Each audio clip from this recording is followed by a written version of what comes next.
Ahora escucharemos las palabras de Monseñor José de Jesús Pimiento Rodríguez, arzobispo emérito de Manizales.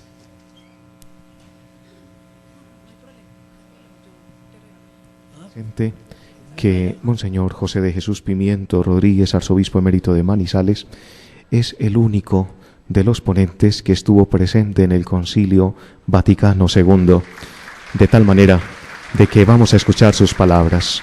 Inicialmente escuchamos las palabras del arzobispo actual de Manizales, Monseñor Gonzalo Restrepo, quien hizo una preciosa arquitectura de lo que pasó en el Concilio Vaticano II, cómo se prefiguró y la época actual. Excelentísimo señor Nuncio Apostólico Rodríguez, arzobispo emérito de Manizales. Excelentísimo señor arzobispo de Manizales y el señor obispo venerado de Cartago. Venerables presbíteros, religiosos y seminaristas, señoras y señores, por mi experiencia de padre conciliar, con suma benevolencia el señor arzobispo me pidió que presentara en esta conmemoración anécdotas del concilio. Como estas habitualmente deben estar cargadas de humor, me encuentro cohibido, por no ser esa mi especialidad como les consta. Lo intentaré, sin embargo, procurando destacar especialmente anécdotas que marcan cumbres o hitos históricos del concilio. Siendo acontecimiento humano y tema de agudas y muy numerosas polémicas, no terminaría de relatar las que precedieron y acompañaron al mayor acontecimiento de la Iglesia en el siglo anterior. Humanismo integral. El Papa Bueno, Beato Juan XXIII, no solo organizó el concilio en todas sus dimensiones e hizo preparar muy digna, adecuada y técnicamente la sede en la Basílica de San Pedro, sino que le puso todos los retoques de humanidad, hasta espacios para distensión y refrigerio de los participantes. En sacristías adicionales de la Basílica organizaron bares muy bien decorados y provistos de jugos, bebidas, bizcochos de toda especie. Los pares conciliares los frecuentábamos para refocilación, estrechar relaciones, comentarios de toda especie y hasta chismes. Les pusieron jocosamente nombres bíblicos: Bar Yona, nombre de San Pedro en hebreo; Barabás, de triste recordación. Pero aquí se registra lo más humano del Papa, pues cuando comentó que hacía falta un espacio de distensión, pensó en que también pudieran fumar los asistentes, y ante la resistencia negativa de un interlocutor, dijo con énfasis y honor: sí, hay que ponerlo, si no terminaremos viendo salir humo de las mitras.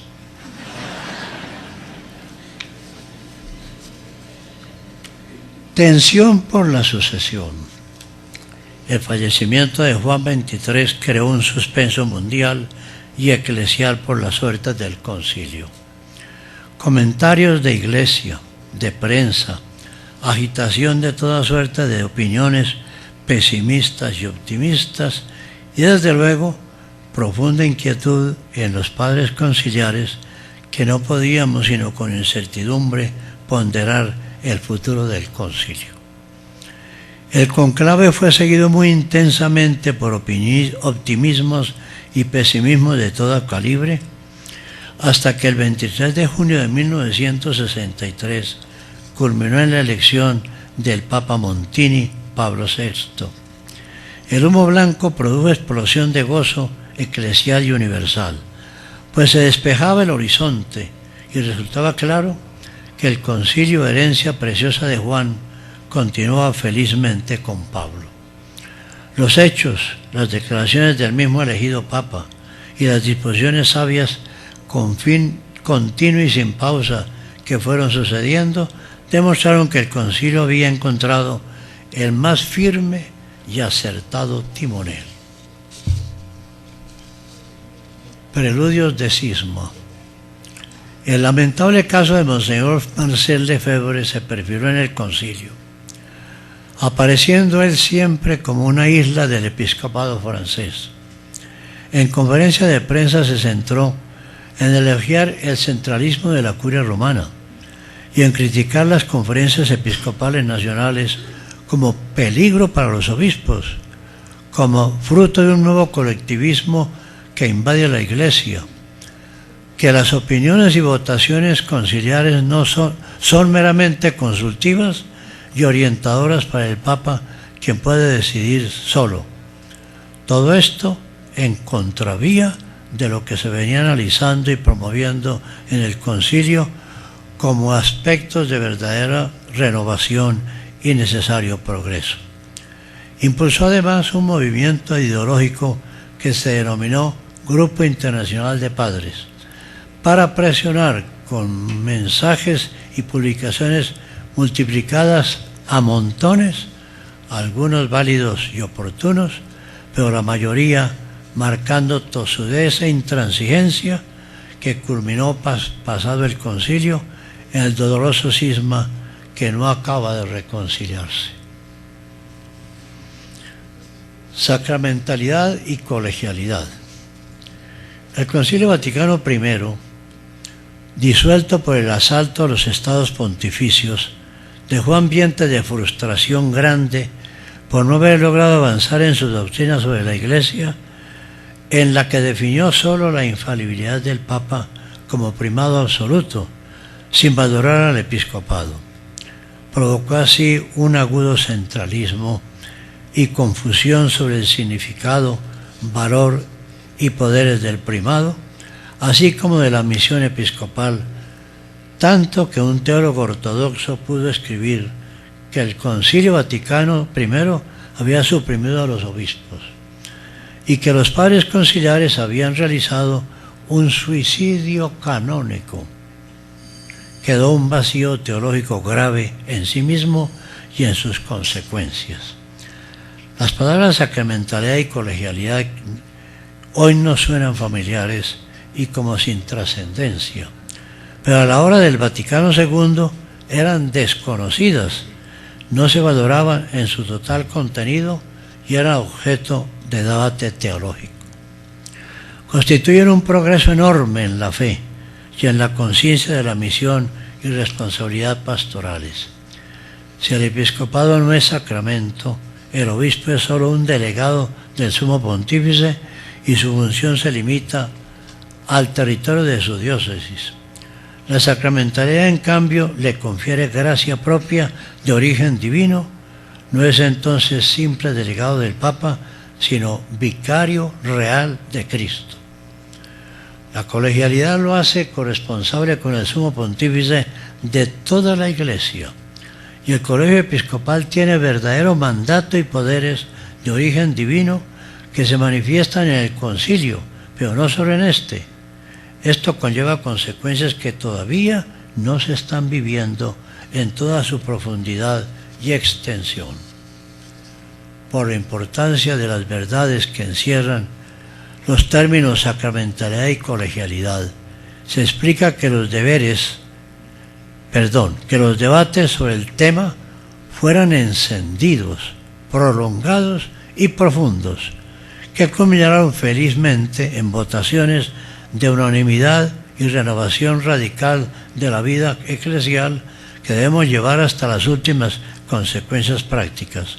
El 30 de octubre de 1963 se despejó la visión conciliar con 99% de votantes favorables a la sacramentalidad del episcopado y 80% a la colegialidad de derecho divino. Votación sobre el esquema mariano.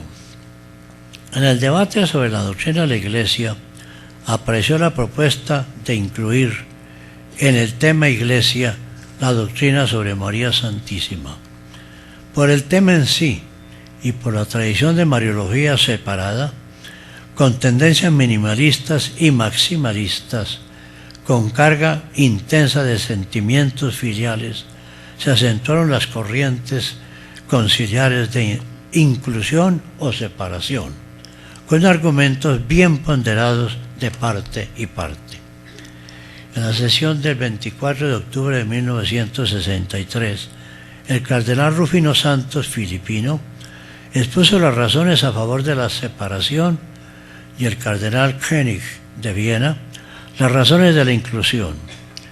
El 29 de octubre de 1963 se cumplió la votación con 1.114 votos por la inclusión y 1.074 por la separación.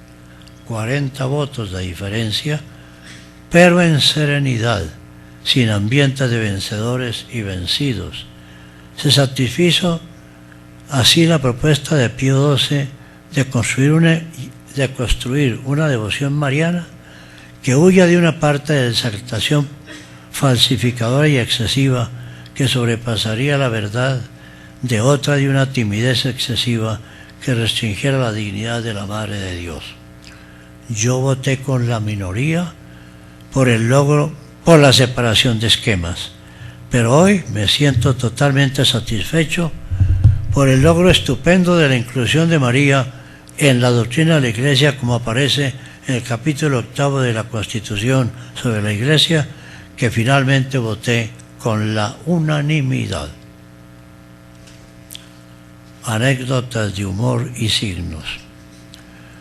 Cuando nos despedíamos los obispos de la segunda sesión conciliar, corrió la nota de apuntes psicológicos sobre episcopados participantes, afirmando con humor algo negro: los obispos franceses critican al Papa, los alemanes lo preocupan, los españoles lo defienden, los ingleses lo veneran, los norteamericanos lo mantienen y los italianos viven de él.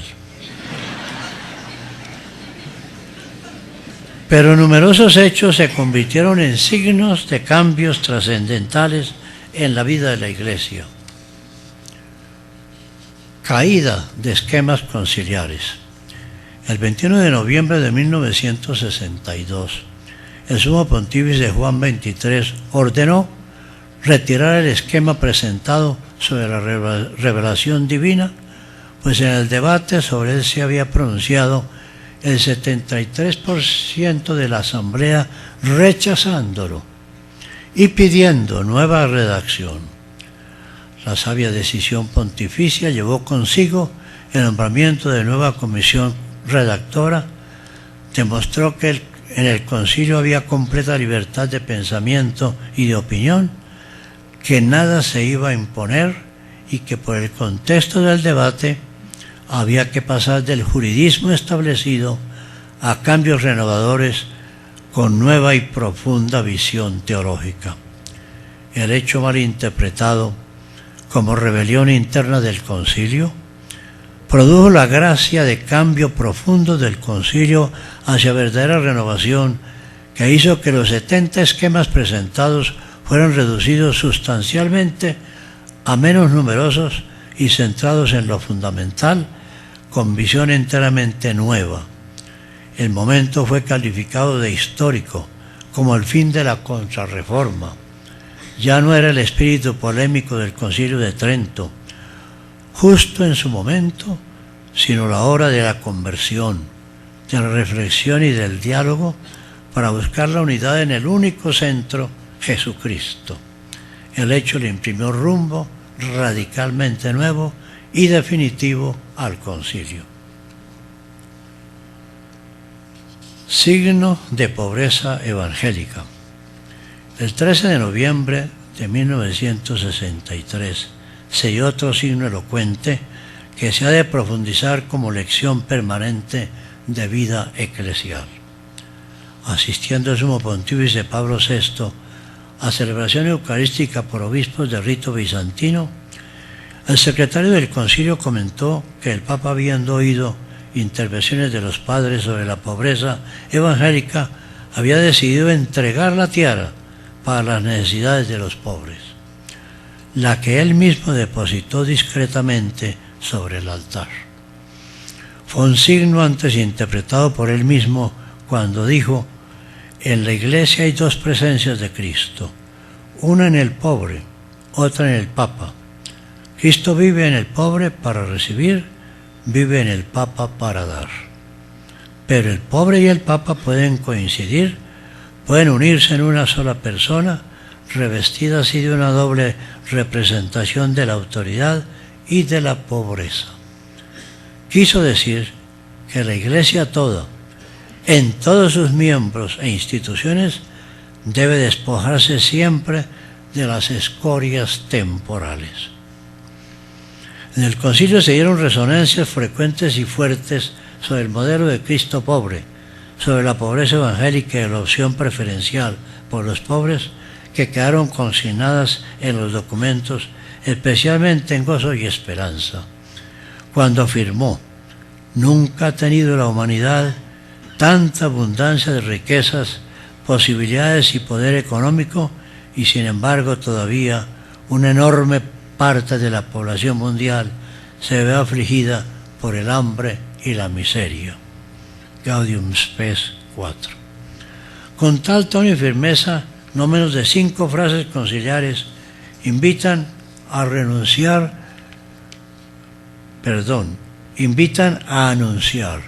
con tesón la doctrina social y el valor de la pobreza, con denuncias que exijan justicia integral de humanidad. Cuando el 2 de diciembre de 1963 el esquema sobre el ecumenismo fue acogido por unanimidad conciliar, se comprendió que el camino de la unidad de los cristianos estaba abierto en la Iglesia de par en par. El 3 de diciembre de 1963 el insigne pensador francés Jean Guiton y Victorino Veronese italiano hablaron por primera vez como seglares en la Gran Asamblea. El hecho se estimó como anuncio de la trascendencia que el concilio iba a proclamar, dando impulso definitivo, consistente y permanente al apostolado seglar. El mismo día el Sumo Pontífice promulgó como derechos estables de los obispos 40 concesiones y 8 privilegios que se estaban dando por documentos del Vaticano, indicando en esa forma la plenitud de facultades que se iban a reconocer como propios de los obispos con la aprobación futura de la sacramentalidad del episcopado. El 14 de septiembre de 1965 se inauguró la 4ª sesión conciliar y el discurso inaugural fue una proclamación solemne del amor de la Iglesia a la humanidad, como única forma de ser Iglesia, como ejercicio vivo del amor de Dios a la humanidad, como invitación formal a construir la civilización del amor. Al propio tiempo, el Sumo Pontífice, con visión profunda del bien total, concretó una forma de aplicar permanentemente la colegialidad episcopal con la institución del Sínodo Mundial de Obispos, que es prácticamente una forma de consultar al episcopado en forma constante como prolongación permanente y dinámica de la comunión conciliar.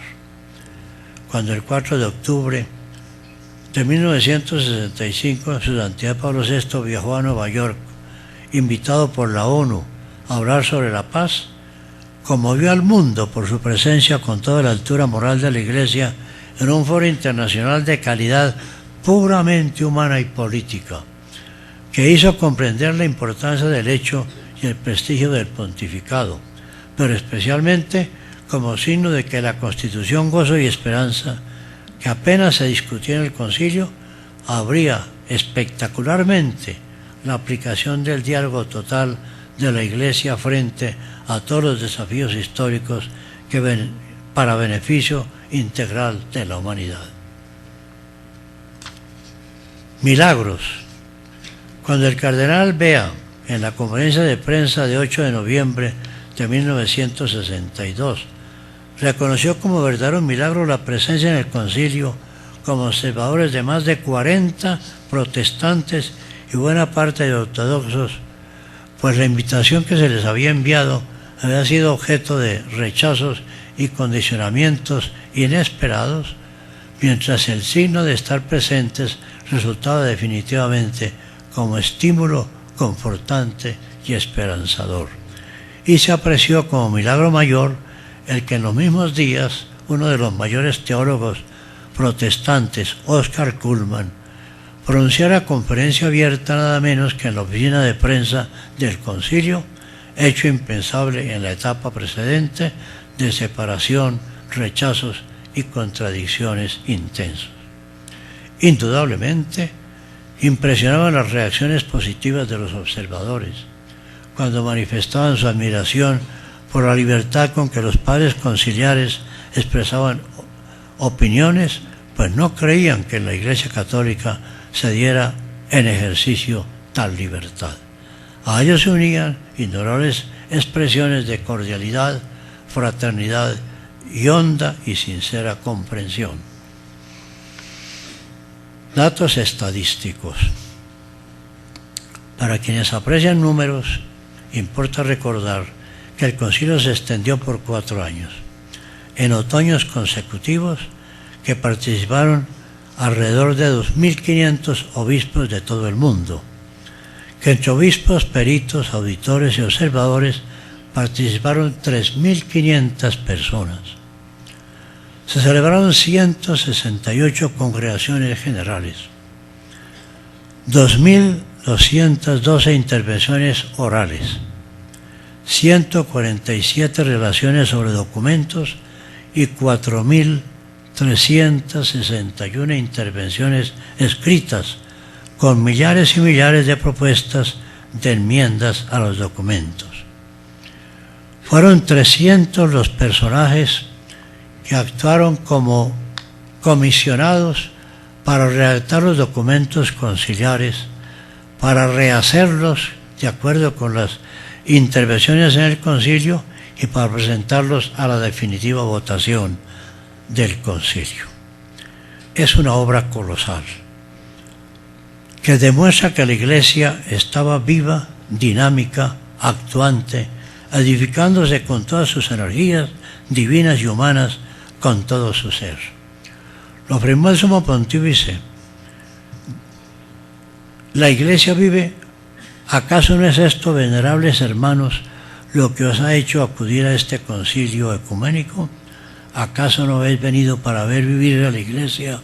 Más aún, para hacerla vivir más intensamente, para descubrir que no está en los años de su vejez, sino en la juvenil energía de su perenne vitalidad. Para esto habéis venido, ya aquí que estos actos conclusivos del concilio nos hacen experimentar: la Iglesia vive, la Iglesia piensa, la Iglesia habla, la Iglesia crece, la Iglesia sigue edificándose. Súplica como culminación de anécdotas. Ahora, por amor a la Iglesia y a la humanidad, permítame invitarlos con ardor y esperanza a no permitir que el concilio se vuelva cuento e historia pasada, sino que, comprendiendo el voto del beato Juan Pablo II, sea brújula segura para orientarnos en el camino del siglo en marcha. Todos y cada uno de nosotros tenemos que apropiarnos el concilio, comprenderlo a fondo, orar con él y aplicarlo a conciencia y con total generosidad. Los logros alcanzados son grandes, pero queda la urgencia mayor de aplicarlo con todo su sentido y alcances, que es nuestra gran responsabilidad ahora. Urge que la Constitución sobre la Iglesia, que ilumina su misterio y nuestro misterio, se viva en intensa y profunda comunión vertical y horizontal, con dinamismos total y originalmente trinitarios. Es necesario que la Constitución sobre la divina revelación se convierta para cada uno en verdadera pasión por la palabra de Dios, aplicando a fondo la exhortación apostólica postsinodal sobre la palabra, con decisión irrevocable de ser todos evangelizadores de nueva evangelización para una humanidad en honda crisis de verdad y bien fundamentales. es indispensable que el episcopado lleve hasta las últimas consecuencias en su conciencia de acción pastoral las fulgurantes doctrinas sobre sacramentalidad y colegialidad del episcopado que el concilio ofreció como clave para renovación profunda e integral del ejercicio pastoral. El presbiterado debe, para renovación conciliar verdadera, adquirir el perfil real de pastores según el corazón de Dios, en presbiterios estrechamente unidos con su obispo y entre sí, para fundar de tal modo comunidades cristianas auténticas y maduras. Urge solicitar a los teólogos que satisfagan el voto del teólogo perito conciliar Karl Rahner. Comillas, todavía debe elaborarse una teología que realmente sea digna del Concilio Vaticano II y del quehacer por él planteado. Las respuestas y soluciones del pasado concilio no podían ser sino comienzo muy remoto del quehacer de la Iglesia del futuro. Cierro comillas. El pueblo de Dios tiene derecho a que por una pastoral litúrgica intensa y profunda tome conciencia de que la liturgia es la cumbre a la que tiende la acción de la Iglesia y al mismo tiempo la fuente de donde emana toda su fuerza, y que los fieles participen plena, consciente y activamente en las celebraciones litúrgicas para vivir los misterios de Cristo en que beben el espíritu verdaderamente cristiano. La Constitución Gozo y Esperanza, en que la Iglesia manifiesta que pone toda su realidad y fuerza al servicio de la humanidad, debe convertirse en dinámica de diálogo personal y comunitario para apoyar soluciones a los grandes desafíos de la humanidad en la hora actual. El decreto sobre el apostolado seglar tiene que llevar progresiva pero indefectiblemente a que los seglares católicos asuman con decisión su responsabilidad de hacer que el orden temporal en todas sus dimensiones y formas asuma los valores cristianos de que hoy carece. Para ello los pastores cumplan el deber de garantizarles una formación proporcionada a tamaña responsabilidad. Y finalmente, por cuanto a las realidades de hambre, miseria e injusticias sociales que fueron focalizadas por el concilio con llamadas a la pobreza evangélica y denuncias enérgicas, especialmente en Gozo y Esperanza, son mandato claro para que la Iglesia, en todos sus niveles, instituciones y personas, ofrezca signos y acciones evidentes de real pobreza evangélica y asuma con valentía la opción preferencial por los pobres, anunciando específicamente los principios claves de la doctrina social y logrando que la causa de los pobres sea asumida con la denuncia intrépida de las injusticias sociales vigentes. Muchas gracias.